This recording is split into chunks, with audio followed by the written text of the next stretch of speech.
Welcome back to Kingdom Cast. This is your host, Bad Luck Chuck. We back at it again for your AFC Championship game preview of Kingdom Cast.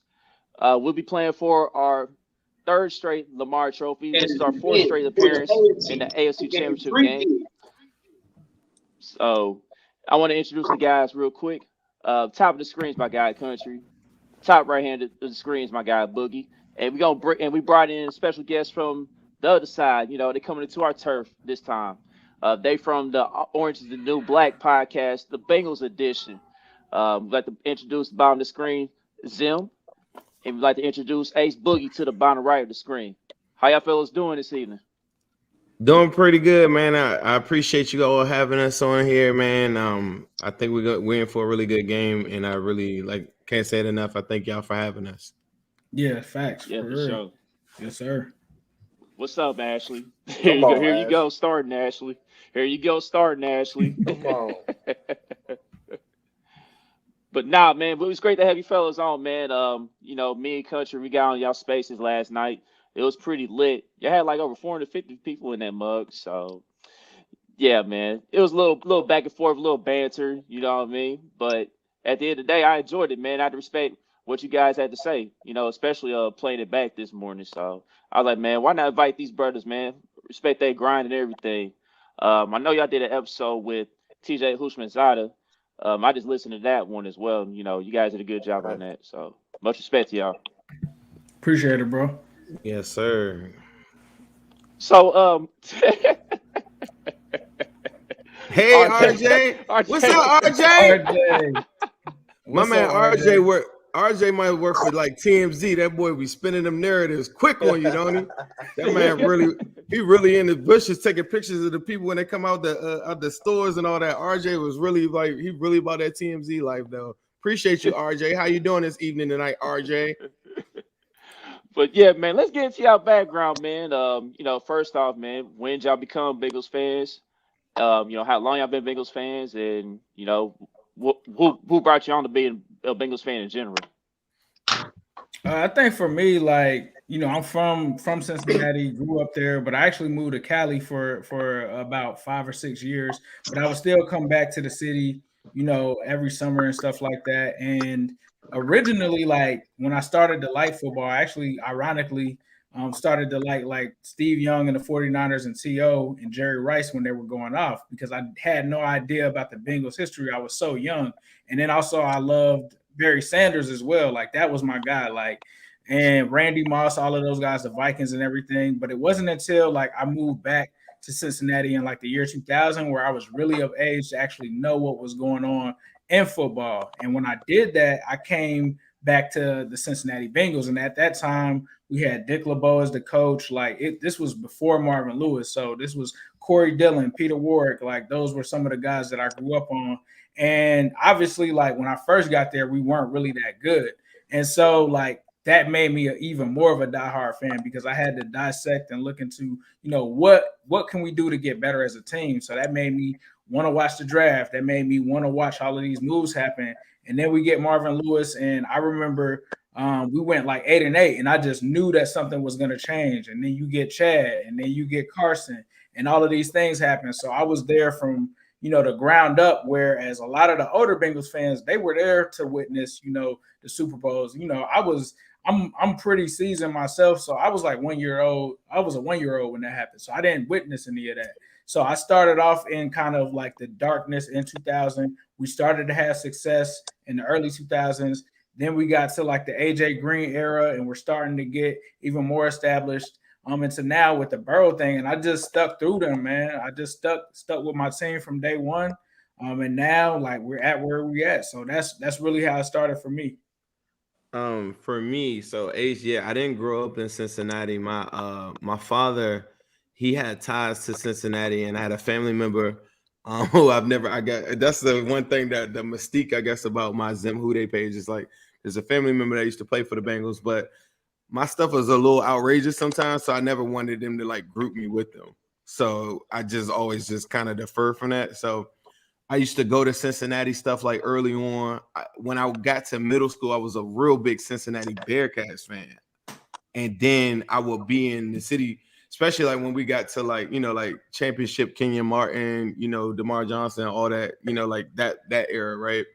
So I would go to Cincinnati a lot, and then my love for the team just started to like grow. I started meeting way more people, started hanging out with the people, and everybody just always showed me so much love. And then I think, early on I was a fan, but I don't think I turned into like a big time, like what they're calling probably like a super fan or something, until like Ocho Cinco just really just started like going crazy in the league consecutively, like being one of the top at his position.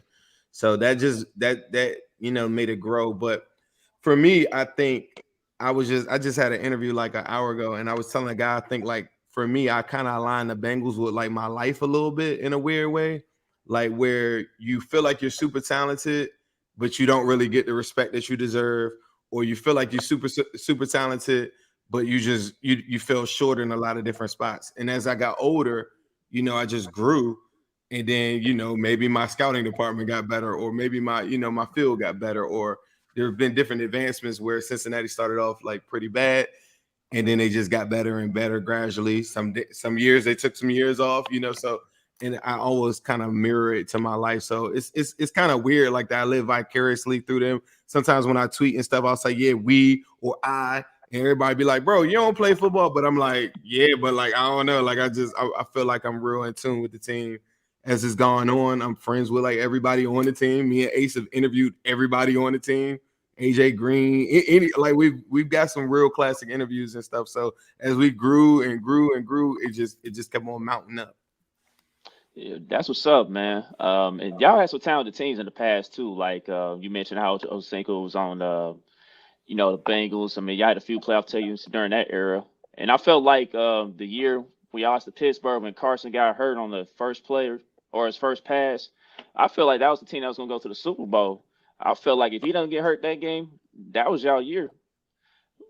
Yeah, but man, 2005, bro. 2005. A lot of people would say the 2015. Now that's where Burfict and Pac-Man give, had the penalties at the end. People talk about that part of it the most, but I think that team, Ace is a 2005 guy. I like the 2015. I like 2015 too. Yeah, but you like 2005 more though, right? Like if you I did like 2000.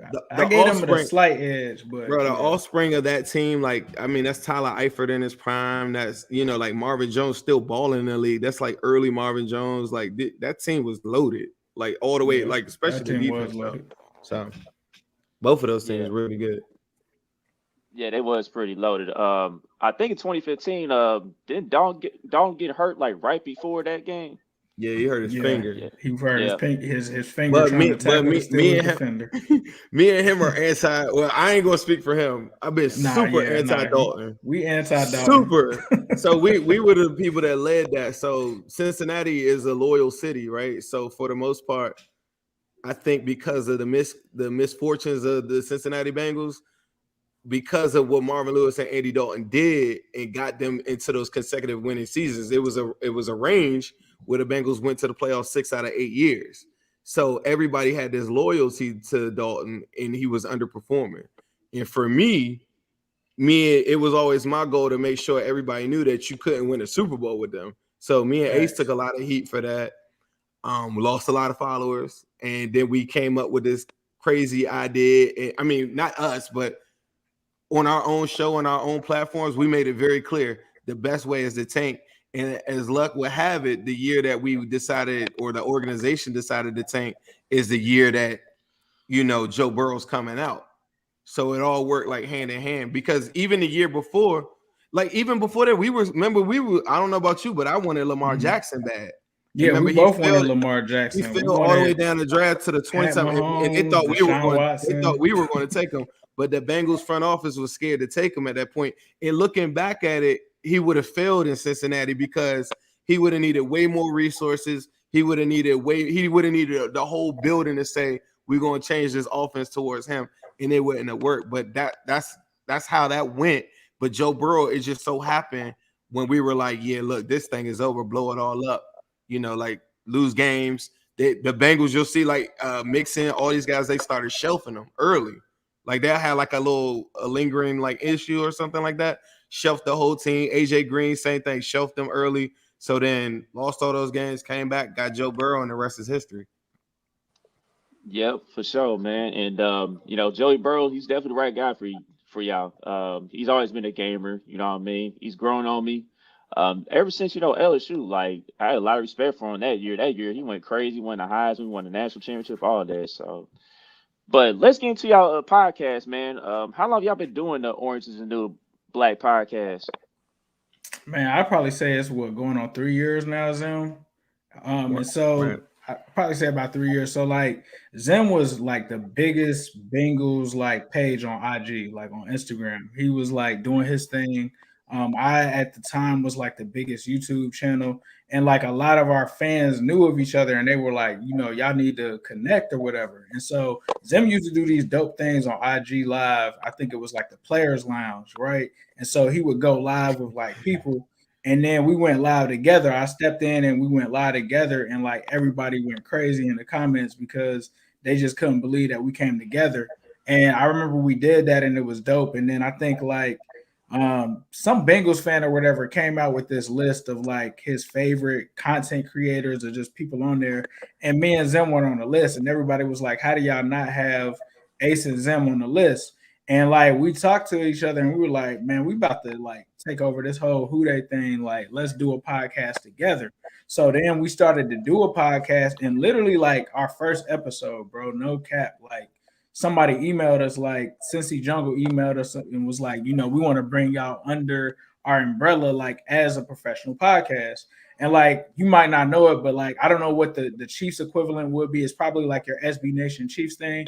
But for us with the Bengals, Cincy Jungle is actually like, in a sense, at the time, it was bigger than Bengals.com.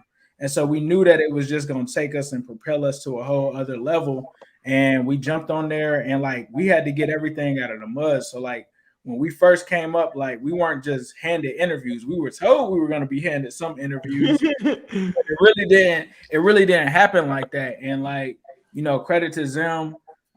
He went out and he started like getting us connected. And then, I would use my resources and people that I knew. And the next thing we knew, we had built kind of our own network and started to gain like so much steam that we were hearing like actual Bengals players and coaches were like tuning in and stuff like that. So it just started from there, and we just kept pushing, man. It's just been dope. Yeah, much respect to y'all boys, man. Y'all grind, man. So that's pretty big, man. It's crazy how it's originally just me and Country on this podcast, and as the months went along, we brought Boogie along. But in the beginning, me and Country was going back and forth on Twitter quite a bit, just bickering about the Chiefs and whatnot. Then all of a sudden, a couple people was like, hey, man, y'all should do a podcast, man. Y'all be going at it. And then, me and Country talked about it, and we decided to roll with it. And, today. But how long ago was that, though? It's been about 2 years now. So, so is that's right when Pat was drafted? So, yeah. Right after, I guess. Yeah, after 2 years. Mahomes been here 4 years. Yeah, after. Right after. Okay. So I was gonna ask you, like, when y'all were going back and forth, what are you going back and forth with if you got Pat Mahomes, right? Was it like Alex Smith versus Pat, or like what? That's way before Pat Mahomes. Yeah, it started way before Pat Mahomes. It started when Alex Smith got here, actually. Yeah, I can see that. So who was pro Alex Smith and who was pro Pat Mahomes? Oh, that's Country all day, man. Country was definitely Alex Smith guy. I was an Alex Smith guy, but I knew it was time for Pat to have the keys. So don't try to change history, bro. What? Ain't nobody changing history, man. I'm just making sure that you was the Alex Smith guy. Alex Smith taught us how to win. And put us in a position. He took us to a certain level, and then when it was trying to hand it off, he handed it off to the guy, and then we at where we at now. Yeah, he set the foundation. You know what I mean? Set the groundwork. When Andy first got here and everything, and yeah, so you're right about all that. But we got our guy now, and we couldn't be any happier. So, but yeah, man. So let's go ahead and get into the bit of the game, man. I know our injury report on our end, Tyrann Mathieu, he practiced again, but he's still not fully cleared from concussion protocol. Rashad Fenton, he's been practicing in Okay. full. And Darrell Williams, he's the only questionable one. I Really? Okay. I know I know in the regular season matchup, Darrell Williams actually had a good game, but I feel like this time they might rest him again and have him just get ready for the Super Bowl if we do advance. So I feel like it's gonna be a Clyde McKinnon backfield again. But hold on. Hey man, y'all gotta tell y'all Yeah, fans that's to it. relax, man. It's like real professional and they tripping. What they saying? I mean, No, look, it's like, Joe, go ahead, Chuck. I was just playing, man. Go ahead. we'll get to that later. But anyway, We'll definitely get into it. But what you guys going on y'all end on the Bengals part as far as injury report and who's gonna be ready to go? I mean, for us, I think for the most part, to my knowledge, we don't really have. I mean, obviously, you had Larry Ogunjobi, but that was a couple of weeks ago. He's already been on IR. I don't think we really have any injuries that were too crazy. I know like Trey Hendrickson had a moment in that Titans game where he exited, but I believe he's been practicing in full all week. So I don't think, Zim, to my knowledge, that we have any injury concerns right now, do we? No, the only person that's on our injury report is Cam Sample, who alternates as a 3-tech and kind of he came into the league as a defensive end, but because of the rash of injuries, I think to us early at the beginning of the season, I guess before the season even started, they asked him to bulk up, play a little bit more 3-tech. Yeah, that's the only guy. He's got a hamstring that didn't practice in full. Everybody else is full, ready to go. So cool, good deal, man. So some guys on injury reserve, but they ain't here. they're not here on Sunday. Yeah, injuries are part of the game, man. That's what these 100%. cats sign up for. So, Right. but yeah, man, let's go and get to it, man. Yeah. Last night, y'all hosted the spaces. The energy was turned up. Mainly in regards to the regular season matchup. You guys basically talk about how Joey B put up these gaudy numbers, 466 and everything. And then we also got a new discussion about Josh Allen too, because I know Chiefs fans would comment Josh Allen like Josh Allen's the next one, and y'all wasn't going for that last night. Man. Like, hey, nah. We respect Josh Allen, but yeah. Okay, what makes Joe Burrow better than Josh Allen? Realistically, what makes Joe Burrow better than Josh Allen?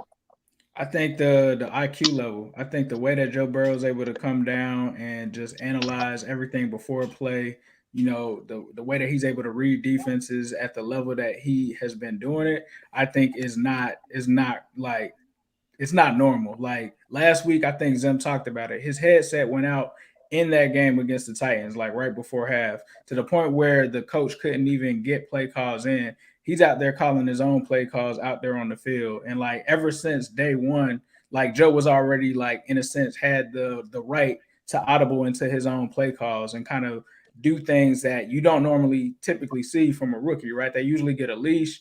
You're usually able to do that, but they really trust him with that. And there's just things as a student of the game that he can do. Like him and Chase, they watch film obviously everybody watches film, right? But they break it down and they look at corner tendencies and things that they could take advantage of in the game. And you just see him do that. And I think another one was the Jaguars game that me and Zim were at. If you noticed, he made that audible at the end of the game for the game-winning. It set up the game-winning field goal, essentially, right? But he's so smart that he knew that one of the members on the staff used to work for the Ravens and was under that Wink Martindale tree and knew that the dude was going to send the all-out blitz and like literally change the play at the line. So for me, like his IQ is on another level than Josh Allen for me. So you don't think that Josh Allen's legs balanced that out a little bit? His legs are good. Like he's definitely a better athlete than Joe Burrow, right? But we play in a division with Lamar Jackson. So like Lamar Jackson might have better legs than Joe Burrow, but he doesn't have, the same IQ as Joe Burrow when it comes to that kind of situation. I think, one of the things that I think happened in the spaces a lot too is that for me, the conversation about Josh Allen it's not a conversation because I'm a futurist in my thoughts. And to me, if you're looking at like what Josh Allen has been, what he inherited from that Buffalo team, that Tyrod was already going to get him to the playoffs, and all these different things that already happened, that Josh Allen was handed, unlike Joe Burrow when he comes into and he has a two-win football team. And last year, all the games that he played in, they're all close, like off the break. No on the bench. Go watch Jay Herbo. When we played Jay Herbo the first game of the season, he on the bench he watching Tyrod.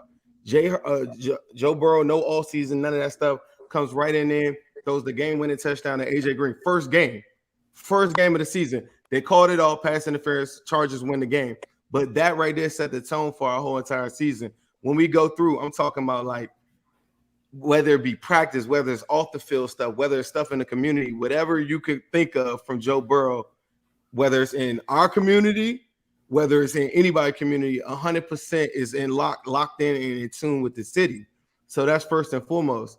Then he comes fresh out the gate, whether he has a bad team or not, no complaints, never took down his offensive line, never said a bad word, anything like that. Had the keys to the car, but didn't even have a mechanic. It's just out there driving the whip. And so every single game, super close, we go out there, dog the Titans. Go out there, go hand in hand. Go look at all of his games. He is on his rookie season. So he set the tone.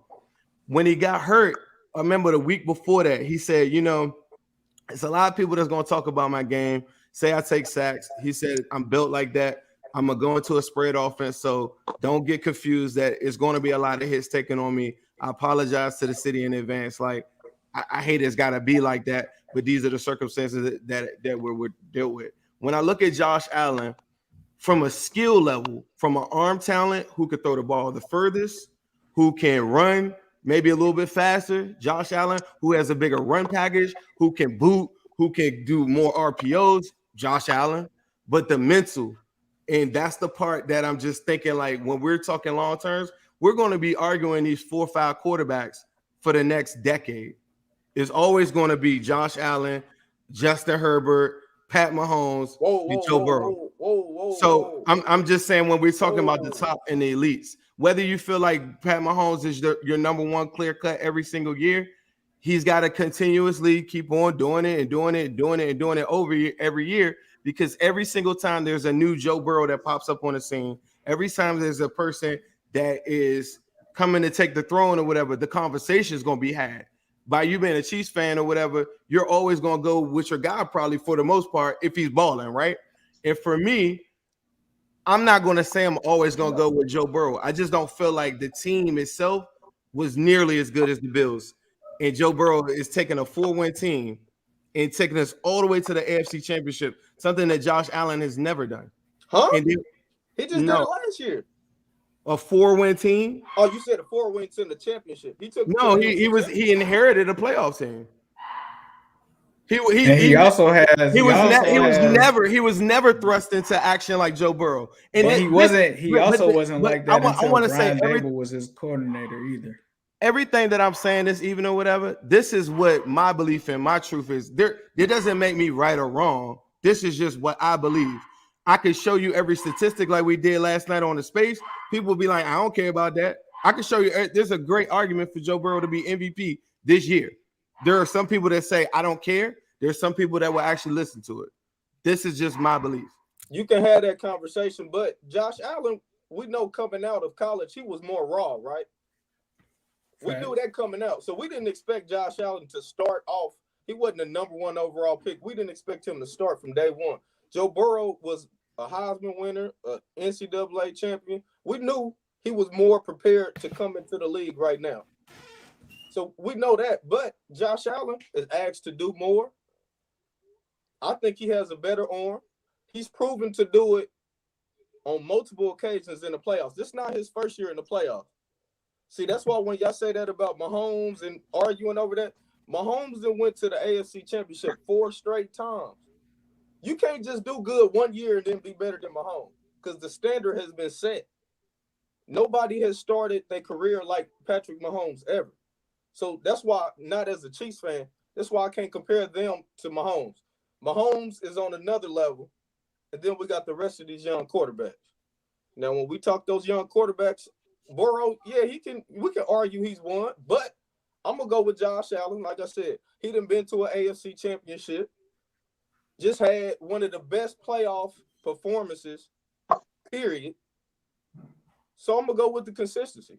Now, if Joe Burrow goes into Arrowhead, wins in Arrowhead, wins the Super Bowl, we're gonna have a whole nother conversation.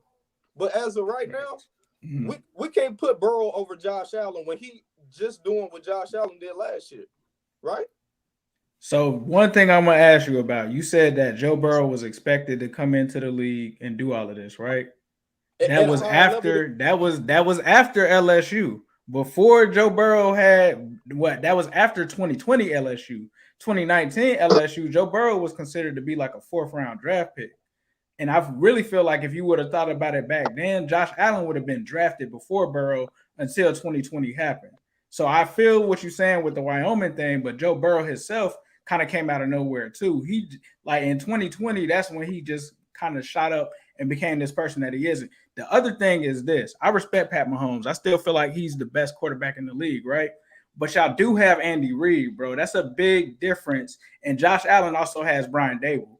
We literally have like Brian Callahan, Zach Taylor, unproven like coaches with no kind of resume. Like Andy Reid, we saw what he did in Philly. We saw what he did with y'all with Alex Smith when he first got there. Y'all went straight to the playoffs with Andy Reid with Alex Smith as your quarterback.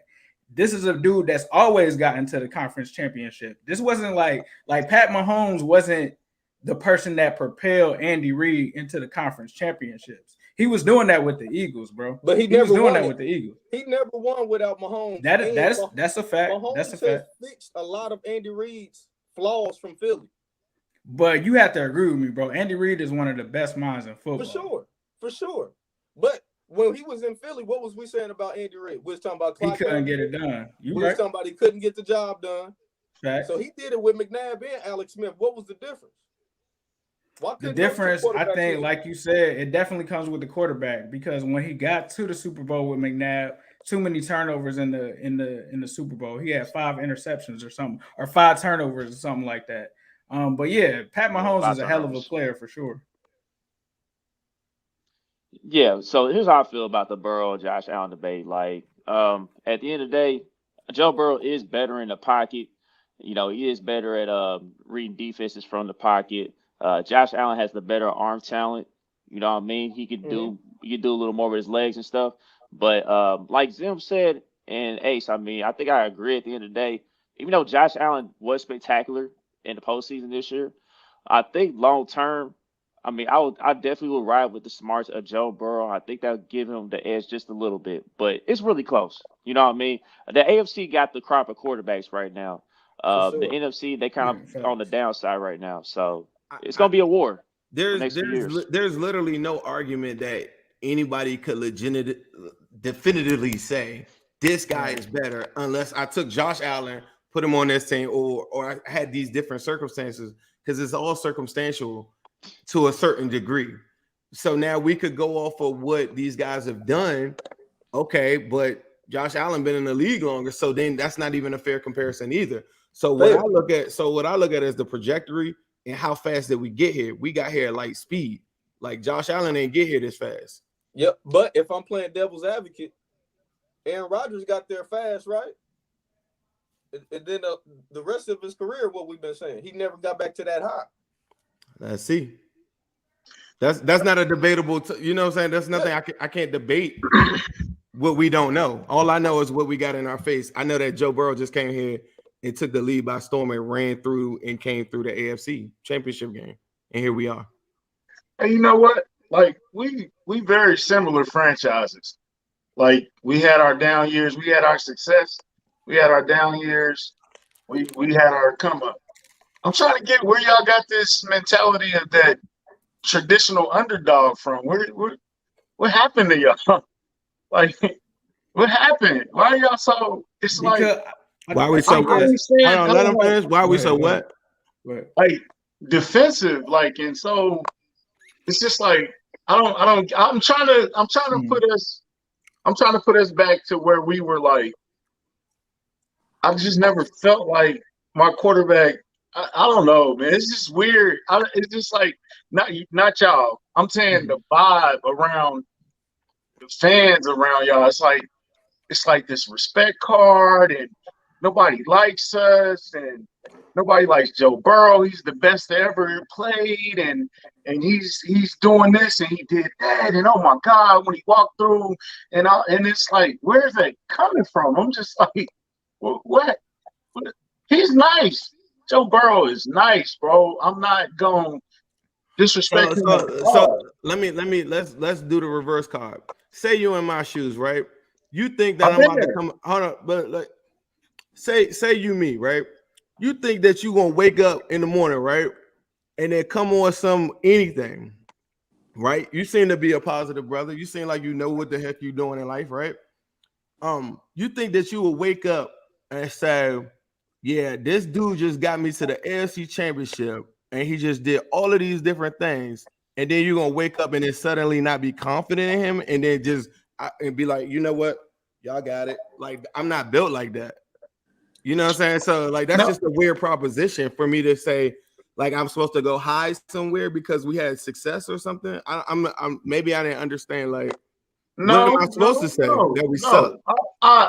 Y'all, but y'all confident, but y'all insecure at the same time. Like, how can you do both? Oh, I would probably say like, so here's the thing with the Bengals, man. Like, we came, you asked about like the chip being on our shoulder, right? Like, the first thing is a lot of that really comes from the media narrative, for real, for me. Like, they watched Joe Burrow. We all talked about, I think Chuck, I think you said it last night. It's like people forgot how good Joe Burrow was. And like, when we came into this season, a lot of people looked at it and they never, like, people don't really watch the Bengals, bro. Like, we watch every single game. And like, if you really pay attention to a lot of Bengals fans, a lot of us will keep it real. Like, we try to be level-headed. We're not going to try to overvalue people. We're going to tell you who's trash and all of that. And so like Zim just said, if you actually watched our games last year, whenever Joe was playing, we were in them games. Like, it wasn't like blowouts and stuff like that. Like, the national media would say, like, we're like the Jets, or we're like, you know, some of the worst teams in the league. And it's like, but you just seen us last year go toe-to-toe with these teams with a roster that was not good. You literally watched us get better. Joe Burrow's coming back, and you still got us winning 4 games. Like, there was no world for me where we would ever win 4 games. Like, we won 4 games with Joe Burrow getting hurt week 10. We won games with like Ryan Finley. And like, we knew for a fact, because like Zim has said this and I pointed it out, for the last decade, the Bengals have been the most injured team in the NFL. That's why we don't talk about injuries anymore, because every year it's like always been a major injury to all of our players. Like, and if you were to have Tyreek Hill go down and Travis Kelce go down and Pat Mahomes go down, and then you get them back and they still say that you about to win 4 or 5 games, you would be sitting there like, what are you even talking about? And so for me, like, it started with them saying we were going to win 4 games. All right, cool. That's what it is. Then we start winning, and they don't start talking about the other teams. When we go into Baltimore and put 40 on the Ravens and do all of that, they're not talking about us. That's when they first started talking about us. But then after that, we lose a game, right? We'll lose a game to the Jets or something like that at the last minute, where we could have came back and won that game, but we lose that game. Oh, the Bengals aren't real and this and that. All right, cool. Then we go out and we beat another team, and they're like, oh, well, the Steelers, we're still going to beat them because we've beat them all of these years. Like, they'll judge us and look at us like we're the Bengals when we had Andy Dalton and everything has changed. And they don't look at the talent, and they don't look at Jamar Chase. They don't look at all of these things. They tried to say that Jamar Chase wasn't going to do anything. Like, they tried to say that he was just going to continue to drop balls even after this man would go off for 200 yards. Like, the media, I would probably say, downplays this team the most. And like, even when we got to the playoffs, they're like, oh, these are the same old Bengals. We doing stuff that we never did before with Joe Burrow and Chase, and they still saying that we really gonna lose to the Raiders in the first round of the playoffs. Then after that, we've had a top 5 defense this whole year. Derrick Henry's just gonna run wide on them. Like, Ryan Tannehill is gonna beat us. And like, the media perception of the Bengals, they just never really give us credit. That's why Joe Burrow said at the end of the game, like, I'm tired of this underdog narrative. We beat a team like the Chiefs. Like, we have won double-digit wins this season. Why does it have to be that we're not even supposed to be here? We earned our spot in getting here. We had to go through y'all to even get through that, and we had to go through the gauntlet of the AFC North that is a division that's built with the Pittsburgh Steelers, the Baltimore Ravens, and the Cleveland Browns. Those teams are not garbage whatsoever in any form or fashion. All them teams And almost a won. lot of people never gave us respect. Hold on, Ace. Go ahead. They do the same thing to us every week. We're picked to lose. Every quarterback is the new guy. Josh Burrow's the new guy. And last week it was Josh Allen. Huh? They love y'all though. Pat Mahomes, like, bro, they rock with y'all the long way. No, you gotta watch. You gotta watch. What Vegas said before the game. But you're right. That might just be my perception of it. So you said they usually pick against y'all. I feel you, but Joe Burrow is supposed to come in and throw 500 yards. Jamar Chase is going to set the playoff record for yards against us, and our defense is trash. Well, all he needs is 20 more yards to get that record. You have never heard me or Zim say that at all. We don't think that he's just going to go in there and throw for 5. Yeah, we're talking about the national perception of the Chiefs. What? Yes. I don't think that. None of my friends think that we have a chance. Okay, I mean that's cool. Well, I'm talking about Skip Bayless, Stephen A. Smith. I know a lot of people. They just started doing this because like none of them this whole season. If you go back to any of them people that you named, including what's the dude on FSN? He got the show by himself. You talking about Marcellus? Nah. White. You talking about Cowherd? Cowherd. All of these dudes that's talking about us now, all of them were saying we was gonna win 4 games, bro. All of them said that us drafting Jamar Chase was a mistake. All of them are jumping on the bandwagon now. They was not there the whole season. I mentioned 6 guys. Your guy mentioned 1 guy. That's it. We got Nick Wright. Colin Cowherd don't like us. You know what I'm saying? Like, we got Nick Wright and Shannon Sharp. Shannon Sharp rode us all year. We got to the Super Bowl, and he picked the 49ers. Shannon Sharp picked us preseason. Then he got to the middle of the week. We lost a couple of games, and now we weren't the Super Bowl favorites no more. Like, we go through this too. Like, y'all, I mean. Well, for me, I'm gonna tell you the difference between I think us, like, this is just me personally. I don't know about any other people or whatever. I watch film, I watch games, and I watch stuff. All them shows that you just named, I don't watch none of that. I don't know. Yeah, can I curse on here? Same here. Sure. Go ahead, but right. I was gonna just say it as clear as I can. I don't think the people that I know or the players that I know or whatever, like, we don't give a shit about none of them shows or none of that. I don't watch none of that. All I watch is games.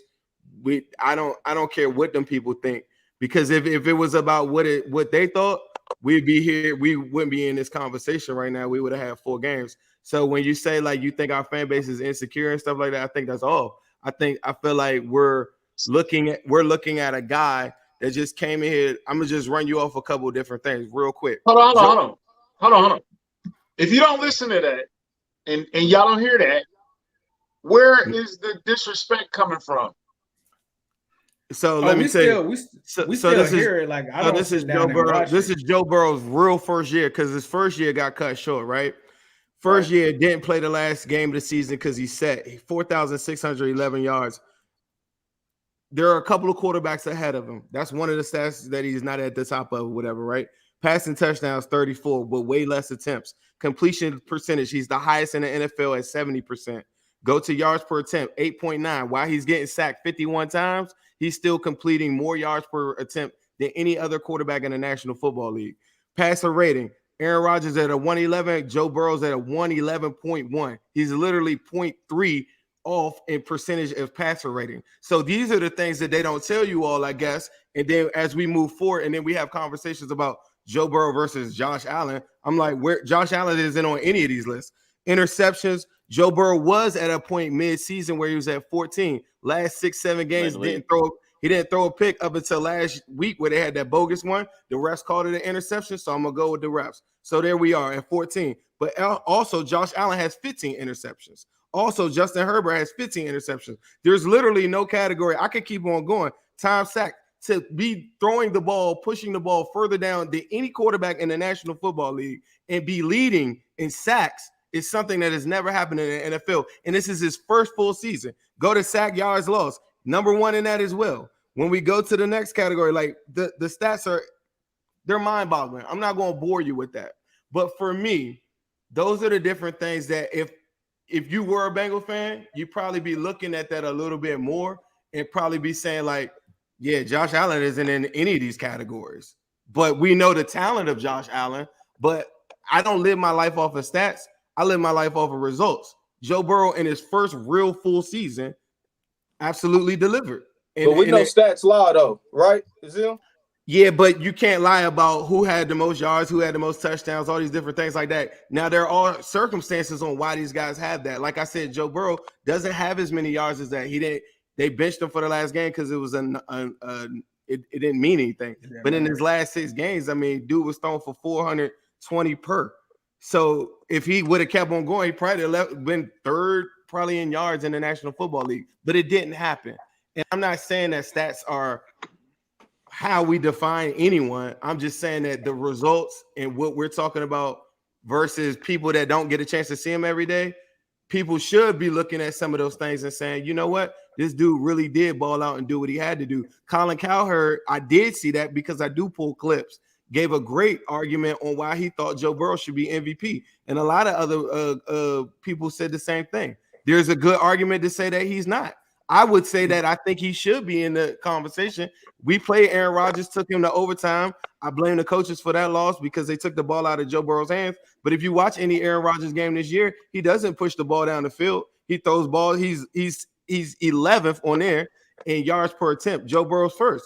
Who's pushing the ball down the field and still getting sacked and still getting himself up to be able to make a play? And that's always been Joe Burrow for us. I think Aaron Rodgers and Burrow do something alike. They take a lot of sacks. Chuck mentioned that. I agree with that. I think both of them take a lot of sacks. Do y'all think Joe Burrow is going to have one of those games? He hasn't had a signature playoff game yet. I mean, I think Joe Burrow at any moment can have a good game, right? Like, is he gonna come in and throw for 525 like he did against the Ravens? Nah, I don't think that there's a high possibility of him doing that. But I think a lot of people take away from the fact that last game, right? Like Zim said, that to me, that if you want to call that an interception, you can call it an interception, right? That's cool. But the man got sacked 9 times and still threw for 340 yards in that game. Like, and his completion percentage in that game was crazy. So I think it's almost like asking, will Pat Mahomes or Josh Allen or Justin Herbert, are they gonna throw for 300 or 400 yards? I think any of those dudes can do that in their sleep.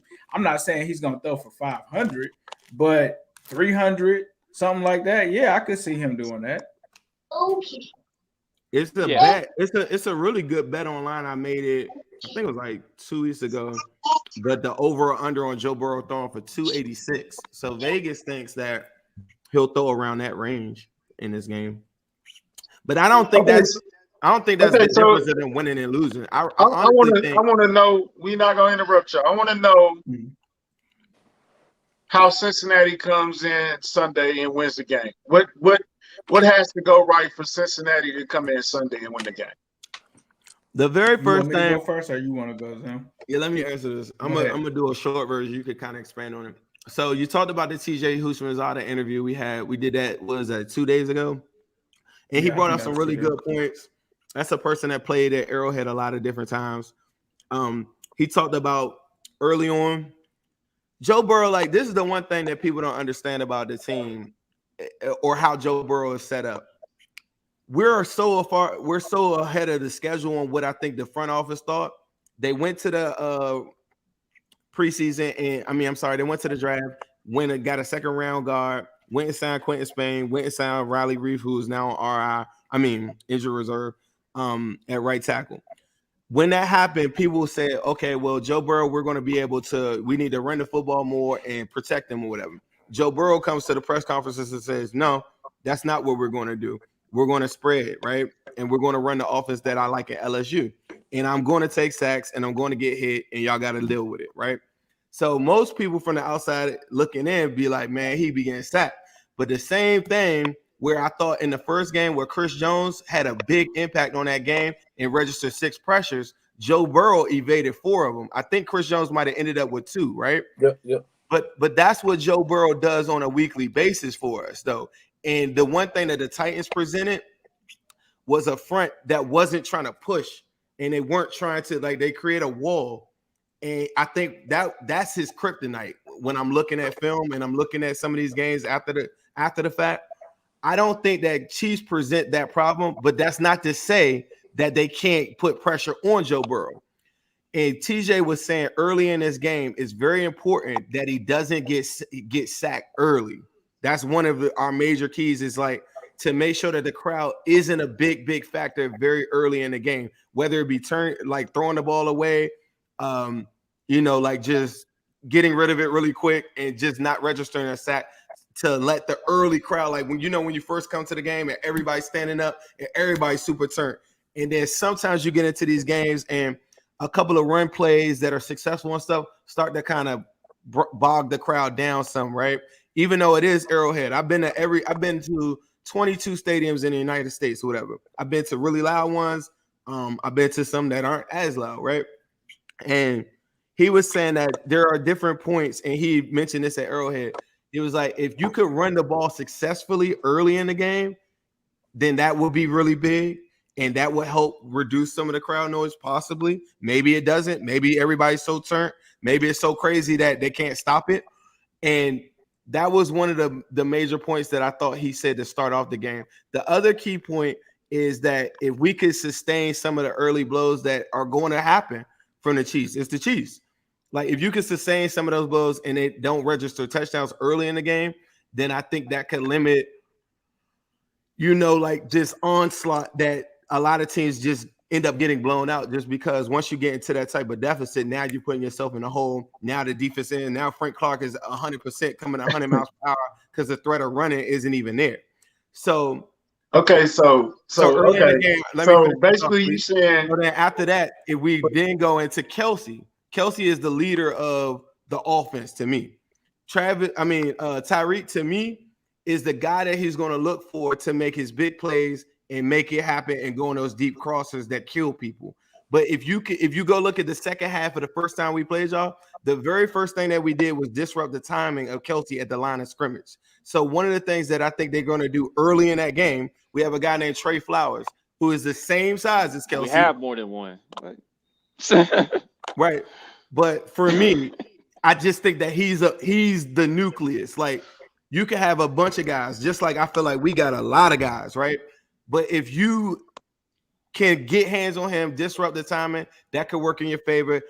Force Pat to scramble. I like guys like our version of our honey badger is Mike Hilton. So guys like that, I think if they can bring them down to the ground and make plays. When you hear me and Ace talk about our team, we always talk about us making plays, not what the opposition can do to mess up. The Bengals are never waiting for somebody to make a mistake to be as an end of be all to why we're going to win the game. It's up to T. Higgins. It's up to Jamar Chase. It's up to Joe Mixon, Uzama, all these guys to play above and beyond what they're normally playing. Joe Burrow came to the podium today and said, man, we nearly need to play a damn near perfect game. And I agree. And that's what it's going to take if you want me to be 100% real. But early on, it has to be that they have to take Kelsey out of what he wants to do. Make Pat Mahomes 9 times out of 10, his first read is going to be Kelsey. If you can disrupt the timing, those are the things that we did in the second half of that football game. And I think those things go a long way, because I think the media talks about our offense a lot, but the big part that a lot of people aren't talking about is our defense. Our defense carried us for most of the season, where there was about a 6 to 7 week period where I feel like the defense kind of carried you guys. I think our defenses are the same in that regard, and they've stepped up in bigger games and they've done different things in some of these playoff games where they relied on more like, hey, we'll do that, we wouldn't do that to Pat. If you saw in the first game we played y'all, 6 minutes left, we said we're not giving him back the ball. We're going to go and have the longest drive that we possibly can. We're not going to make the same mistake that the Bills made. In the opposite, in contrast, when we play teams like the Raiders, or if you've seen our game with San Francisco, or quarterbacks that are less than, we rely on our defense, and we just tell Joe Burrow to do the bare minimum, throw for 250, 300, 25 attempts, something like that, put the ball in Joe Mixon's hands. That's not that type of game. But if we get a lead, that's 100% what they're going to do. So ball control, defense, not get sacked. And no turnovers. I just throw in no turnovers. No turnovers. Okay. Any you game know we got to do to beat y'all? Turnovers. You know what we got to do to beat y'all? I'm going to sum it up. Not getting 10 penalties. That's pretty much it. That's it. That's something that that's another thing that we good at. We don't get penalties like that. That wasn't just against y'all. That's been like we like near the top of the league and not getting penalties. We are the least penalized team in the national. Hey, look, let me are you saying that to suggest that the only reason that we lost the game is because you had 10 penalties? That's not the only reason. That's not the only reason. But that was your only reason why you could lose the game. Hold on. Let me. Hold on. We played each other in week 17. Today, what's today? The 29th, 28th. Happy birthday to my cousin. Week 17 means nothing right now, bro. Like, none of that means anything. That's out the water. It was a good game. Y'all won. Whether the refs helped y'all, whether we conspiracy theory, none of that matters. This is the AFC Championship title game. What are y'all gonna do Sunday to win that game? That's all that I'm talking about. It's not. We can't depend on what happened in week 17. Sorry, stop, son. I don't know if you're talking to the week 17. It's not gonna go that way. And y'all didn't play perfect that day. So you think you can bring that same energy, that same vibe, that same? You got to bring that again. Well, I just told you we got to play nearly a perfect game. Where did anybody say anything like, "Hey, look, we about to do exactly"? Like, where did I say anything about week 17 or any of that stuff? I ain't say none of that. But here's what I got, man. It's not just the 10 penalties, bro. It's not just us getting 10 penalties that's gonna win this game. Looking back on this regular season matchup, like the secondary play was awful. Chuck, we're not talking about week 17. Week 17 is out the country. It means nothing. Hey, let me cook, bro. We gotta chill. We gotta chill with week 17. Let me cook. We lost, y'all won. Good. We lost to Buffalo in week 5. And guess what? It's a totally different game. It's a totally different game. No, it's definitely a totally different game. I agree with you. Like we all agree with that. We all agree. I do want to hear what he was gonna say, but I think me and Ace are in conjunction when we say that week 17 has no bearing on Sunday. We 100% has no bearing on Sunday. 100% agree. Like we already know the difference between playing at home versus playing at Arrowhead. Like just the fact that the game is in Arrowhead, that's not going to be the same at all. Winning on the road, like period, let alone it being the AFC Championship, is not an easy task whatsoever. Yeah, but I was about to get into the whole thing. I had to mute country for a sec, dog. Like I got to cook on this. Anyway, our secondary play was. I know he's mad, but anyway, our secondary play was terrible, dog. It's got to be much better. Having Tyrann Matthew back is cool, but when I look back on that game, dog, it's like Tyrann, he got to play better, man. I think that was arguably like his worst game of the season. I know 2 of them touchdowns, to me, was on him. You know what I mean? He gave, I know the first touchdown, he gave Jamar Chase way too much space. You know what I mean? After Jamar caught the ball, he was out of position, and Jamar was able to take off. And then on that second one, Tyler Boyd, he had all kinds of room, just to get to the corner of the end zone. Tyrann was a little late reacting on that. So secondary plays definitely got to get better. I'm confident that our front seven can get enough pressure. It's just that this defense is based on getting turnover opportunities. So we just got to be able to create some turnovers this time around. And I think if we do that, we can score off those turnovers. And then we can just take over the game at some point. That's what I feel about it. Go ahead. Go ahead, bro. Go ahead, Boogie. Nah, you good, bro. I think personally, we do got to take something from that game. Of course, it's gonna be a whole nother game. Chase not gonna get 200. Nothing's gonna be exactly the same, but it's things you can take from it. I think what we are underestimating is Kelsey and Tyreek had just got off the COVID list. It took them a couple weeks to get back when that happened. I think that's one thing. I think the main thing we got to do better. What Chuck said, our secondary play wasn't that good. I don't necessarily agree with that. I think Ward was in good position. A lot of those Chase catches. Yeah. That's just Chase was being amazing. Yeah. So I don't want to say our secondary. Was you in the spaces last night? No. Somebody else said the same thing, and I didn't want to cut off your thought, but I will say this: that's what they tell us every week. That man, a guy was right there to make a play. He's special, bro. That's what I'm saying. But that's literally like what he does best is like win 50-50 balls, step on somebody, make a one move, and then he out. That's what he does best. Yeah, like I can't even knock Ward for that, but I think as a whole we tackled horribly that game. Like Chiefs are like one of the best teams with Yak, but Bengals is one of the best teams with Yak. That Chase touchdown, that 60-yard play, we putting hands on them. We got to tackle them. Like you said earlier, Chris Jones has 6 pressures, but if you don't wrap him up, it does nothing. So I think as a whole, we got to tackle better in space. On offense, I think we just got to be consistent all game, man. Like we started off the first half, we gave y'all what? 28? Was it 28 we gave them first half? Then we only gave y'all 3 in the first half. It was 28-17 at half. Yeah. Yep. So y'all cut down the possessions. We got to just score all game. Andy Reid in the regular season sometimes takes his foot off the gas. Playoffs, not as much. So we got to continue to score. Kelsey and Tyreek not going to have games like they did week 17. Like the chances of him and Tyreek giving you 100 yards combined, that's great defense. But just like I don't think Chase is going to necessarily give you 200, but he's going to have 100. I just don't think you're going to keep Kelsey and Tyreek under that again. So I think it's going to be a hell of a game, though, man. One thing that I think this is one thing about the Bengals that they won a lot of different ways. If you go look at the Broncos game or something like that, we know that they didn't have a good enough quarterback. So we just threw one pass to Tyler Boyd, get a touchdown, play field position, and then dare the quarterback to beat us, right? One thing that Joe is going to do in this game is 100% run the whole entire offense through Jamar Chase in this game because they know that they have to score points.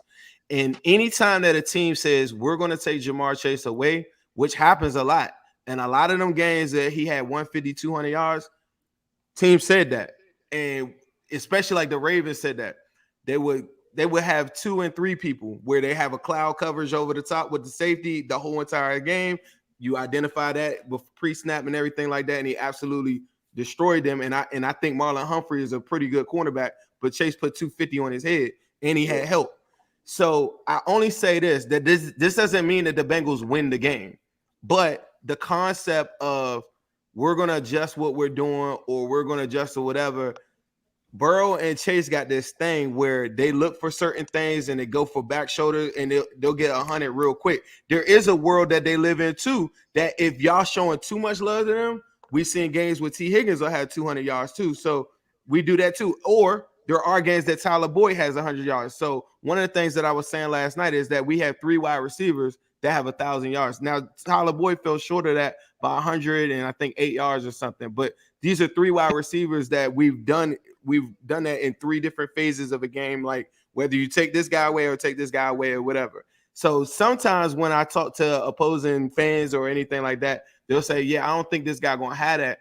But that's not really how our offense is ran. Joe Burrow's only purpose and the reason why he's going to go 5 wide with this shitty-ass offensive line, his only purpose in life is to find the open man. If that means Uzomah is open or anybody, it could be somebody else going to go get it. It would be up to, like you said, the Chiefs to wrap up, tackle, no yak, none of that type of stuff like that, because Joe going to find the man. And it might mean that Jamar Chase don't go crazy, or I've seen games where he does go crazy and double and triple coverage. Zim, I think my thing. Go ahead, Chuck. Go ahead, Chuck. Okay, all right. My thing is this. Yeah, you guys have a talented wide receiving core. Like any of those three guys can go off. No problem. No problem with you guys saying that whatsoever. But I feel like in the past few weeks, after T. Higgins came back, Burrow's more focused on getting him acclimated in the offense again, and the numbers showed. But I feel like lately, Burrow's dependent on Jamar Chase more because, it's the playoffs and it's winter gone home and all that. I just feel like we take away Chase or try to take away Chase, by putting two men over him majority of the game. I feel like it's going to put us in position to have Burrow maybe press a little bit as long as we get him to make quick decisions. If we get him to make quick decisions to where we can take Chase out of the play, I think we could capitalize off of that, get some turnovers. Mm-hmm. Nah, I mean, I'm not mad at you for thinking that, bro, because a lot of people, and like not even just a lot of people, a lot of teams think that because Jamar Chase is just so special, it kind of overshadows those other dudes. But like literally the way that this wide receiving core is kind of set up, it almost makes it almost impossible to guard them because when you do shut down Chase, people don't realize how good T. Higgins is. And like the Ravens had to find that out the hard way. So if you do take the double coverage on him, you're gonna open up T. Higgins. You're gonna and that doesn't mean because we are playing the Chiefs. I just want to say this because I know that people in the comments will probably take that as a soundbite. Like they saying they unstoppable. That doesn't mean that the Bengals win the game. Because at the end of the day, the Bengals have to score 35 plus, right? So like it doesn't mean anything if T. Higgins, Tyler Boyd, all these people go off and go 150. Whatever, right. Because I'm gonna tell you right now, the way that they're going to play coming up this Sunday is totally different than what they did for the Raiders and what they did for the Titans in this aspect. Joe knows, just like he knew last time he played y'all, he wore Ace's shirt. He came out here with the Migos shirt before he came, because there's certain games that he'll come and be like, yeah, we got cooked. And if y'all stop him from doing that, it's possible. Like he could make mistakes. He could do it like this dude isn't invincible. You see what I'm saying? Right. But right. if you make the mistake to say the last two games in the playoffs, he didn't do it. But like he knows, he picks like what games and whatever. When he got the ball back at the Titans game and they gave him the opportunity, I put a knife in his chest, and he does that. Like every time he was asked to do that on all the look at our scores. Like that's what he does in the big moments, and when it matters the most, he will. And think about this. He got sacked 9 times and he still threw for 350.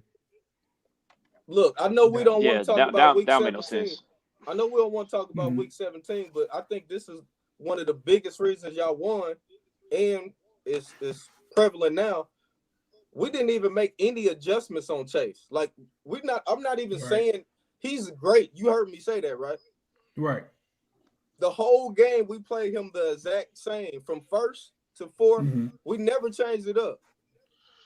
You stupid, Caleb. But we never changed it up. Like, I'm cool if Higgins gets some yards. I just don't want every play Joe coming and he's saying, look, we know what they're doing. Right. We made it too easy. He didn't even have to think. It was one-on-one all game. As long as we change it up, try to disguise it, try to do some shit to surprise him. We do that, I think we'll be okay. We cannot defend him the same way 4 quarters. That's just I'm with you. I'm with you on that. Like for me, the other thing is, and I tried to tell the Titans this last week, the way that our team is set up, you would think that we would just be a passing team, but there are times where Joe Mixon will start cooking too. And like we had a Ravens fan on, I think last week, and Chase went off on them the first time, right? And so they were like, all right, we're gonna adjust the Chase, right? Cool, they did that. But then T. Higgins going off on you for like 200. Then Joe Mixon is coming out of the back because Joe Mixon also can catch out of the backfield too. So he's not only a good runner, he's also a weapon there. And the thing that he said, and he was trying to tell the Titans is, you try to focus on one person, then there's other person that's going off on you. Then you're trying to stop this person and that person. And for y'all, it's the same, right? Like Tyreek Hill is going off on you. Then it's Travis Kelce. That was my question to him. I had a question for Country. I wanted to ask Country this. Is there a world that you live in?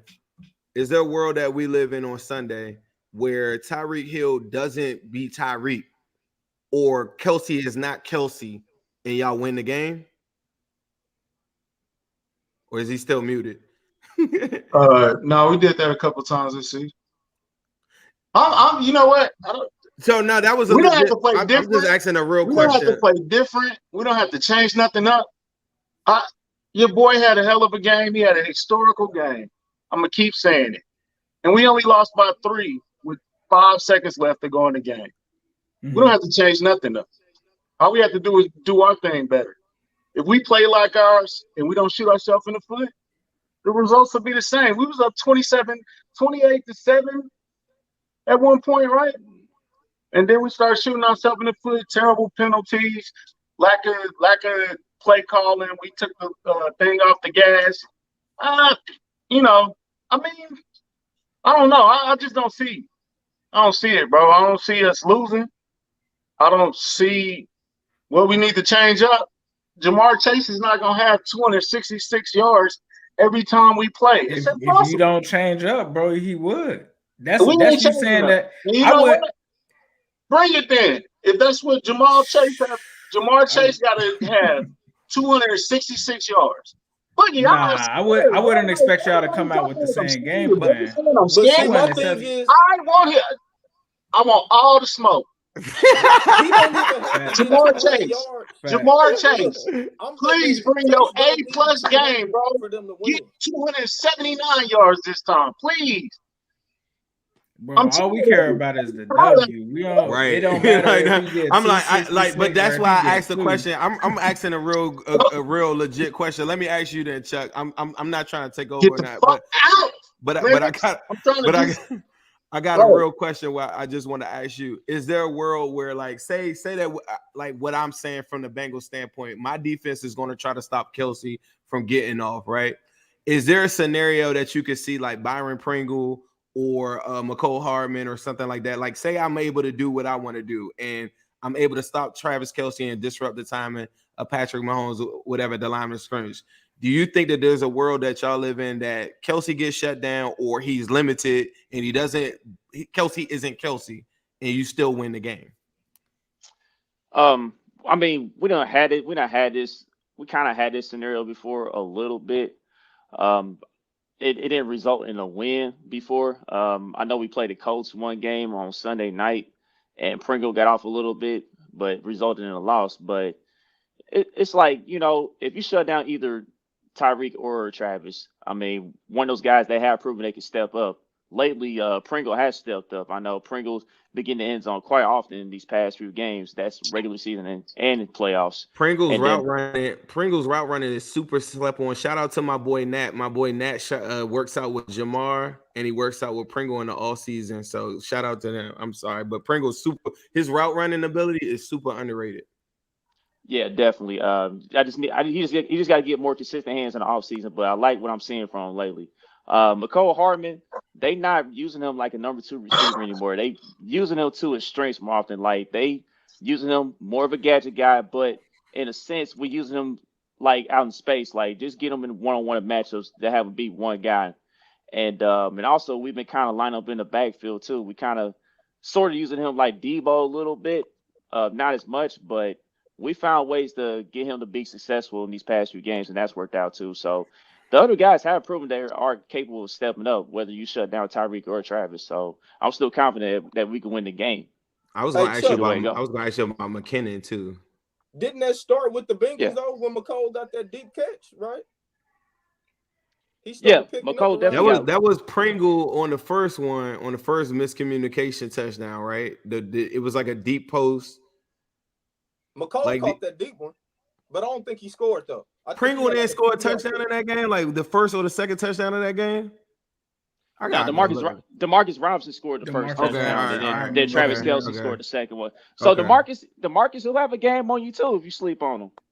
That was the craziest thing when I was watching that game, because you would think like if you slowing down Tyreek and Kelce, like that the dudes that they were going to wouldn't be making plays like that. And that's the one thing that stuck out to me. Anytime y'all needed it, I was like, damn, even the fourth option is coming down with it. Like that kind of caught me off guard last game. I think the difference, like, I think all of y'all third, fourth, I'm scared of McKinnon out the backfield, honestly. McKinnon out of the backfield, definitely.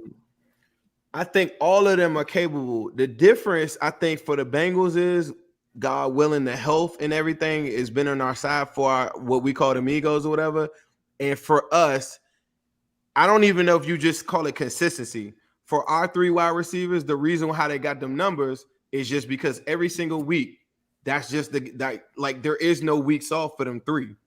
Like that's why I always challenge, like, or not even challenge, just ask the question, like, hey, if Kelsey don't go off, like, can y'all still win if this guy goes? If Tyreek don't go off, because one of these three right here, they going, like, they have 1,000 yards. All of them have 1,000 yards because every single week, there's not a week that none of them, like, they all get off, even in our lowest scoring efforts.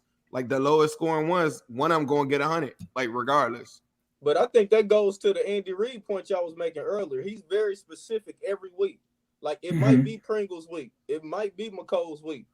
Like, that's what he does. That's what's great about him. So I think we can't. I don't think we could win if both of them get locked up. Like you said, like I said earlier, I don't think both of them. The chances of that happening is right. I don't think there's a real Bengals fan out here that could sit out here, like, it surely isn't me, and think that they could replicate what they did in the second half of that football. I think Bengals fans use it as a reference point to say, hey, look, these are some of the things that we did. But being realistic, you couldn't walk into the AFC Championship at Arrowhead and think that they're going to walk away with 20, or like we had like 25 yards. Yeah, or whatever. You can't expect to think that you can go into Arrowhead, be down by 14 points, 2 scores, and then hold the Chiefs to 3 points in it. That's why when we bring up week 17, I'm like, hell nah. Like, that's the last thing that I wanted to do is go into Arrowhead and go down by 2 scores against the Chiefs. Nah, I'm not trying to do that. For the players, it gives them confidence. And somebody made a remember we was on a show just like an hour ago, and somebody said, like, yeah, we seen the Chiefs bleed before, right? So that's a concept like in boxing or anything like that. Like, you see your opponent bleed, like, you're looking at that now, like, maybe a little bit different. And I know our guys, like, the mentality of them, they're not tripping off of, like, that was so interesting about the spaces and everything. It's like the concept of, like, well, we've been here and this is how it goes. That was like the message that was being conveyed to us last night. And I know, like, one player that actually I sent him the link to it, and I think he listened to some of the stuff or whatever. But regardless, I know for a fact, if you watch any of it, like the way that they move, the way that they are, these is like they not thinking about none of that type of stuff. Like, they're like from these hoods, like all of these dudes. So they're not thinking about none of that stuff. Like, oh yeah, I'm scared of the moment type, whatever. Like, anytime the light's been bright, they've always been able to answer the call. And I can assure you, they're not thinking about seniority or anything like beforehand. That's why the challenge to me is always the Chiefs got to be the Chiefs. Like, it can't, like, if it's like we're waiting for the Bengals to make a mistake, I think that's a mistake. And I don't think that the Chiefs are game planning that way. I'm just saying, like, if a fan is thinking, oh yeah, we're going to sack them 9 times, like, nah, like you're going to sack them for sure. 100% you're going to get sacked on Joe Burrow. But that's part of his game. It's weird. I hope next year and the years after it is not a part of his game. But right now, he's said it like, this is what we're going to do. Like, I don't care.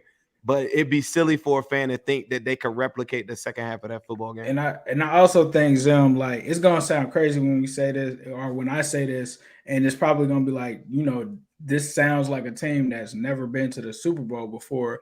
But I'm going to be real, and I've said this a couple of times. I think this game right here for us is more important than the Super Bowl because of how much people respect the Chiefs, because they know that you've been a Super Bowl champion. They know that you got a good chance of repeating. So this game right here is actually the game that you got to get to the Super Bowl. And it's honestly, some people might feel like it's more important than the Super Bowl just because who you have to play to get there. Like, when you talk about the other side, right, the NFC side, like Jimmy Garoppolo, like, come on, man. I wish we had Jimmy Garoppolo right now in the 49ers on a platter. And so, like, for me, like, having to go through the Chiefs cook and Mahomes in Arrowhead, like Arrowhead. Matt Stafford, like, the Super Bowl is at a mutual don't spot. Want no smoke. Matt Stafford or Jimmy G don't want no smoke with Pat Mahomes. Joe Burrow is the last, to me. like I hate that they say that last week was the AFC Championship or whatever. Because to me, like I said, I believe in Joe like 100%. And Joe, Joe heard that, right? and Joe heard it, and it might have been a more spectacular game. We'll find out on Sunday. I just know, like personnel wise, going to the Super Bowl, the Bengals would absolutely destroy the 49ers. Like that's like I'll be on record, recorded, whatever. They would destroy the 49ers. The Rams present a big problem for the Bengals. Yeah, but the Rams don't present that same problem to the Chiefs, I don't feel like, because Matt Stafford, I don't think is ready to go duel for duel, throw for throw with Pat Mahomes. Whereas Joe Burrow, you're going to find out Sunday whether he gets knocked out or whatever, is 100% game, ready to go. I think y'all underestimating how Mahomes feels about this matchup, man. That's another difference when we talk about how y'all was talking about earlier, these young quarterbacks. The difference between Mahomes is he plays great in the regular season, but then in the playoffs, he plays at like another level. Right. Like, and we've been seeing all this Burrow attention. Like they say, petty Mahomes, man. He wants to outplay Burrow. He been hearing this. He know. He's not going in here like, oh man, we're going against Jimmy G. He knows I have to outplay this dude that's trying to come from my spot. I think he gonna do it, man. Y'all know how it is when you got a little cousin, man, and he's starting to get a little bigger, and you be touching him up, and you like, shit, man. Next year he might be able to. Next year y'all be there, man. But right now we still smacking y'all up a little bit. That's what's gonna have to happen. That's how I feel.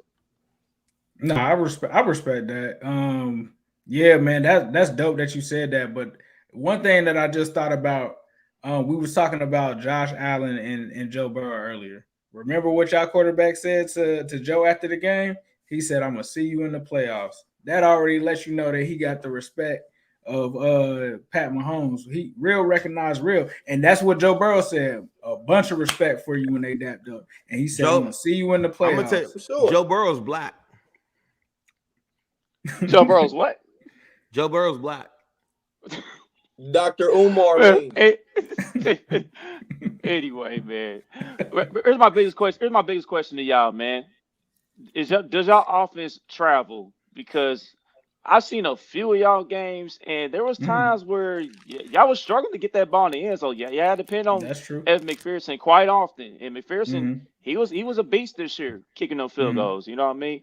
Because when you play us, you have to score touchdowns. And in this game, we mentioned many times, this is a road environment, like the toughest road environment in the NFL. Like, does your offense travel in comparison to when y'all play at home?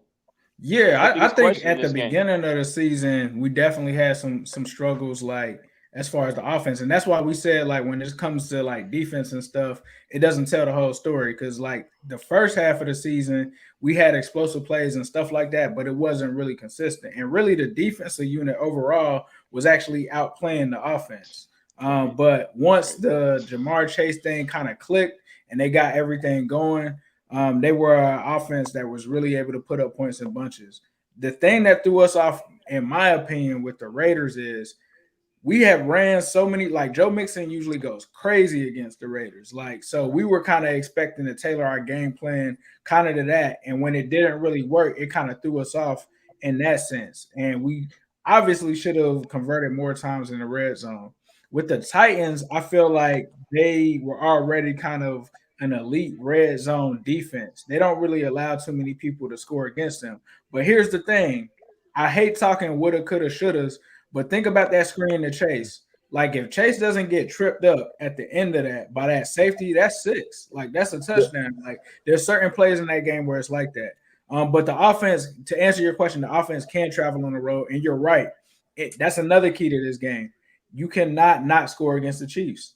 I do feel like they can score against the Chiefs, but like you said, they have to be consistent with it. But I do fully believe that with this game, Joey B, they already know that. Like, they already interviewed T. Higgins and all of them before that, and they were like, we have to execute.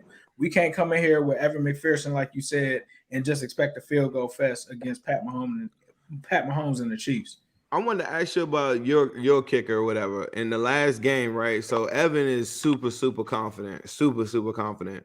And I remember I think it was Tony Romo before he was about to make his kick. He's the second best in the NFL. Yep. Evan McPherson 100% heard that, and Evan McPherson had a really, really good year. Then Butker comes back out and then shanks the extra point, right? Do you think that that's a point or something that you all are I said this on our show, that maybe if there's a fourth down situation where maybe it's like a field goal range or something like that, that they maybe they'll go for it. I mean, the only time you really versus kicking it like a 55-yard kick or something like that. I mean, if it's like a 4th and 1 or a 4th and 2, we definitely going for it. 100%. I think we going for it too. Against y'all, we gotta go for it. But how confident do you feel about? Let me rephrase it. How confident do you feel about him going into this game after what happened in the last game? Very confident. Yeah, because the one thing about Butker, he doesn't have like 2 bad games in a row. Like, it's rare that he has 2 bad games in a row. It was just one of those things last game, man. Like, he was just off. You know what I mean? It is what it is. I think in this game, if we get in a situation where we have to kick a field goal, I can count on him to make it. And the reason I know that is he kicked the game time field goal that had into overtime. It was like a 47, 48-yard field goal that we needed to go to overtime. So that's another reason why I'm confident that Butker's going to get it together. But at the end of the day, we want to score touchdowns. And Butker didn't have problems before with extra points. Then he'll make a 50-yard kick. So I'm not worried about his. Right. It's weird. Yeah. It's weird. I think one of the things about Evan McPherson kicking all these field goals in the playoffs is I think our staff realized in that game, because a lot of people ask me, why didn't we kick a field goal at the end of the game that we had in week 17, right? Because the clock's going down, 4th down. A lot of people say, why don't you just kick the field goal? Our staff understands that you have to score touchdowns. And if you just hand the ball back to Pat, it's an L, right? So a lot of these kicks, like Evan McPherson had more 50-yard plus field goals than anybody in the NFL. And that's because this year, when we play lesser than quarterbacks, like they gear in on quarterbacks. Like the coaches, whoever they play, they I don't even say they clam up. They just rely on the defense more. For our matchup, they're not going to be kicking field goals. They're going to go for 4th downs like a lot more for sure. Matter. For sure. Right. And I guess for us, our kicker is more confident. Like if it's a game on the line, yeah, I don't know if y'all seen him on. I don't watch these shows, but people send me the clips. I post them on Twitter, Instagram, whatever. But he was on Pat McAfee or whatever. He was super confident, saying he's gonna break the playoff record for field goals and stuff like that. But that's just, that's one thing that I think is underrated in this game is like, what are the kickers? Like, these are 2 of the best kickers in football. Yep. And the only bad game McPherson had was that Packers game, and I feel like that game was kind of fake, honestly. He hates that one. Field goals. He hates that game. Like, he brought that up too, and he was like, that 50-yarder. Because he had a chance. I said, yeah, we could have beat Aaron Rodgers. But honestly, me and Ace went back and forth on that one. I honestly put that more so on the coach. That was early in the year, right? Yeah. Joe Burrow was cooking to get them to overtime, whatever. Then they let him off the hook. Did some stupid stuff, let Aaron Rodgers come back down the field, kick a field goal, send it to overtime. We go to overtime, they get all the way down the field. Joe still cooking, cook them up. I think, cook them up. Then was that when they still had him on the throw? I'm gonna say, is Jair Alexander still out there? Was that one? Yeah, Jair, I think was out of that game. He was out that game. Cool, but still cook, go down the field. They go into like the 35-yard line or so, run 3 straight run plays. Then, but remember, then ask the young kicker to come out there and go kick a field goal into the wind, and then the 50-yard field goal looks up the middle. It looks like it's good from a lot of angles, and then hooks left at the end. Get a ball back to Aaron Rodgers. It's a wrap. That was Tuesday. Remember when they had Joe Burrow on that pitch count of like 30 throws? Right, 25. So that's 25. Another storyline. Like 25 or something. Joe Burrow accomplished all those things that I said earlier in the show, and he was on a 25 pitch count from week 1 to week 8. Because our owner was pissed that he got his knee tore up last year. And so because of the offensive line and all of that, he kind of essentially limited how many times a game Joe Burrow would throw. So it wasn't until like week 12's in where they took that leash off. It was like week 12 or 13 or something like that. Right. Where they finally let him throw for more than 30 times. Right. Yep. Well, all right. Well, just to just to kind of wrap things up, you know what I mean? Because we're a little bit short on time. Let's go ahead and get to the predictions and everything. Yeah, we definitely went long. So we'll start with you guys, of course, man. Of course, y'all riding with your squad like we riding with our squad. But how's it going to play out? How's it going to play out score-wise? Who's going to be our guy on offense, defense, and like a sleeper? I think for me, I'm sticking consistent with what I've said on every show that's asked me for a prediction. I think it's going to come down to them kickers, man. So I got it 38-35 Bengals. I think the X factor is going to be Joe Mixon in this game. I think Joe Mixon is somebody that nobody's talking about. I think Chase, obviously, under the radar guy, I'm going to go with Chris Evans, like I said last night. I think his returns on special teams, I think something might happen there on one of the returns. For me, same set of circumstances as far as Mixon goes, whatever. Mixon was had the second most rushing yards in the National Football League, not just the conference. So when they talk about like a lot of different things, I feel like Mixon is one of those guys that make a lot of different plays at some very, very important points in a football game. So that's somebody to look at. From the linebacker position, I want to point out Logan Wilson because he's one of them guys that always just runs to the football. And he had a separated shoulder for probably about like 3 or 4 weeks, and then he came back and he had the game-winning interception at the end of the game last week. And for most of the year before he had that separated shoulder, he had about 4 or 5 interceptions and was top of the league. And he's just one of them guys that always is just around the football. So I'm always looking for him to make a play. I think Jesse Bates is going to have to play like the Jesse Bates that we think he is, and have his best game of the year. In the last 2 games, those have been the best games that Jesse Bates has played all year. If you're a Chiefs fan, you don't know who Jesse Bates is.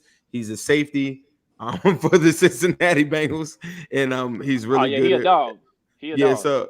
So no, I'm pretty sure. I didn't know if it. Jesse Bates plays safety. I know these aren't household names. I'm saying Logan Wilson, Jesse Bates. I know a lot about Jesse Bates. He's one of the best safeties in the league. He also ain't he? No, he's not this year. No, this was like an off year. But I will say this: in the playoff game, these are his best 2 games. So for me, in order if the Bengals want to have a shot at stopping anything at Tyreek, like Jesse Bates has to be the rangy safety that we think he is. Von Bell, in combination with Trey Flowers, is what they're going to probably do against Kelsey. To me, you can't stop Kelsey, but I just think that they match up really well as far as like their body types, speed. Trey Flowers is the starting corner for the Seattle Seahawks for probably about 5-6 years on that Legion of Boom defense or whatever. But now we've converted him to a hybrid safety corner that just goes out there and checks Wallers of the world, Kelsey's, and that's going to be his job too. And also because we've had a lot of other things happening that didn't go our way. Flowers has been really, really good on special teams as a gunner as well too. So those are like my 3 guys that I think are going to be super slept on for the game. And Zim don't do predictions. He's superstitious. He don't do predictions like that. Hey, it's all good though, man. I like the detailed breakdown you gave. What you got, Boog? Players for the game? Yep. Score prediction, all that. Okay. Offense, I'm going to go back with McCole. I think McCole is going to get some favorable coverages this week. He had that 50-yard catch against them last time. I think we're going to come out passing, so I'm liking McCole this week. Defense, I'm going to go Frank Clark because he was getting a lot of pressure on Burrow last game. I think we need a turnover, like y'all said. So I'm looking for either him or Ingram to try to give me a strip sack. I know Burrow was real good protecting that ball. Very good protecting it. But I either want a strip sack or I want him to get hit throwing it, get us an interception. We need a turnover. And I'm going to go 31-20 Chiefs. I think we're going to win a little more comfortably this time. I think it's going to be a close game. Just towards the end, we pull away a little bit. I think y'all still gonna do. Burrow still gonna do what he do. I think Chase probably still gonna give us 100+. But I think I'm hoping Spags finally make some adjustments and we switch it up. We try to confuse Burrow maybe get them to throw the ball, get us a little turnover, and we win it. So I'm going to go 31-20. All right. So, Country, you ain't said that in a minute, man. What you got? Man, hey, at least give us some players, dog. At least give us some players you think that's gonna ball. Oh man, Joe Burrow, Jamar Chase, T. Higgins, Tyler Boyd, Jesse Bates, Sam Hubbard. Did I say Joe Mixon? I gotta say him twice because he's gonna ball out. So yep. All right, man. All right, I'm gonna get. All right, I'm gonna go ahead and do mine, man. You know, Country's a little hot. Forgive me. Forgive us, y'all. Forgive us. Okay, so here's a few things, man. Joe Mixon, yes, he's a great player. You guys have mentioned him many times. He can do some damage too. But we've seen throughout the course of the year, like you watch the Chiefs, Nick Bolton, he leads all rookies in tackles for loss. He was up there in tackles. Like he's really good against the run. So I think we can slow Joe Mixon down in that manner if he does get to like the second level. You know what I mean? And then like coming out, and then like if Mixon catches out the backfield, I think Willie Gay is athletic enough to stay with him just for a certain period of time. So I like Willie Gay, by the way. I liked him coming out of college. I really was a big fan. Wanted him. We wanted him on our draft show. Yeah. Yeah, he's pretty good. So I think that's the draft we had with Akeem Davis-Gaither, right? I think so. Yeah. Yeah, my bad, bro. We didn't mean to cut you off. Oh, you good? You good? So like, I think we can take Mixon away in that manner, but as far as the wide receivers, yeah, that's definitely going to be our big concern still. And we mentioned before, like Jamar Chase, he can still get his, but I just don't see another 200-yard game. Now, do we have to be worried about Higgins and Boyd? Yes, definitely. I mean, those guys are super talented too. We see Higgins do damage before. We've seen Boyd do damage before, but I feel like if Burrow has to go to his secondary guys more often, I think we got a better chance. And somebody mentioned in the comments earlier in the show that you can't sleep on CJ Uzomah either because Burrow, he'll hit him underneath, you know what I mean? He'll hit him on a key third down and stuff. So like defensively for me, Chris Jones, that's the easy answer, you know what I mean? But the sleeper in this game is probably Turk Warden whenever Turk Warden comes in the game, because Turk Warden, that's part of the depth that we have on the defensive line. He's came in spot situations and gotten pressures and gotten a sack or two. So I think he's going to be a sleeper in this game just because the Bengals interior offensive line is just not good. And I think we can take advantage of that, mixing in some guys from the bench just if somebody like Jaron Reed needs a breather or something. He got a sack last game too against them. Yep. So offensively in this game, I'm gonna roll. You already Boogie said McCole, so I'm gonna roll with. Man, I don't know, man. Like the last game, we was able to run the ball pretty good. I know you guys mentioned like y'all have a good run defense, but I think it was a little more physical in that regular season matchup, and I think we could do it again, man. I just think our interior offensive line, and we get Orlando Brown back this time too. That's a guy that y'all been familiar with for years in that AFC North. Good point. So that's the game he got hurt in pregame. I mean, in warm-ups, right, Chuck? Yep, he got hurt in warm-ups. That's a good point. So yeah, man. So I'm gonna pick a running back, and I think Clyde's gonna do it again, man. I think Clyde has a good game. So I'm going with Clyde Edwards-Helaire on the offense end. Y'all be up and down on Clyde, boy. It seems like people either rocking with him or they just. And I like Clyde coming out of LSU. We did too. yeah, man. It's a mixed bag here in Chiefs Kingdom, and I think more and more people they starting to lean towards, man, let's give McKinnon the ball more. And I mean, I'm cool with that too, but I just feel like the running. I think we could do some things in the running game, man. I just think we're a little more physical up front against y'all, and I think it's gonna bounce some things out on the offense, and it's gonna open everything up. So. Gore had 80 yards rushing against them when we played them, right? Gore, he barely touched the ball, but when he did touch the ball, he had one big run in that game. It was D. Will that had 80 yards rushing. Yeah, D. Will had 14. He had 14 carries for 84 yards. Yeah. So, yeah. So yeah, man. That's gonna conclude the show for tonight, man. I really thank you fellas for hopping on. Zim, Ace Boogie, y'all doing y'all thing over there, Yes, Bengals sir. Nation, Appreciate it, Who bro. Dey, all that. So, make the best team win, dog. 100%, Likewise, bro. man. Make sure, 100%. I'm about to say, I appreciate y'all having us on here, talking ball, bro. This is what we do. I love it. I love that you fellas got y'all show together and y'all got y'all stuff ready and you on point. So I really, really appreciate the opportunity. Facts. Yep, for sure. But just know, you got to get through us to get to the bowl. We And I know. don't We think- know. I don't think We it's know, happening. We bro. know. I don't think it's happening, man. Y'all got to wait a know. little longer. We know, bro. Appreciate you. Appreciate Good you, game, bro. man. So, man. All right, bro. man. All right, country. Yeah. Be easy, bro. So, country, man. Big ball game on Sunday, my brother. Big ball game on Sunday. Yeah, it's gonna be huge. You didn't end it though, bro. Are we done? Or what? I'm sorry. We still on. I'll just give you another chance to see if you have any more words before we get out. I had some situations in the background with my kid. So I had to, I'm sorry about that, man. I was in and out. So my apologies to everybody. So, but it's going to be a good game. We definitely going to win. And we'll see Sunday. We'll see y'all after the game. Yep, for sure. Don't forget to like, subscribe, share, comment on all the social media platforms. Until the next Hey, episode. yo. Thanks to everybody that followed this week, that subscribed, that liked.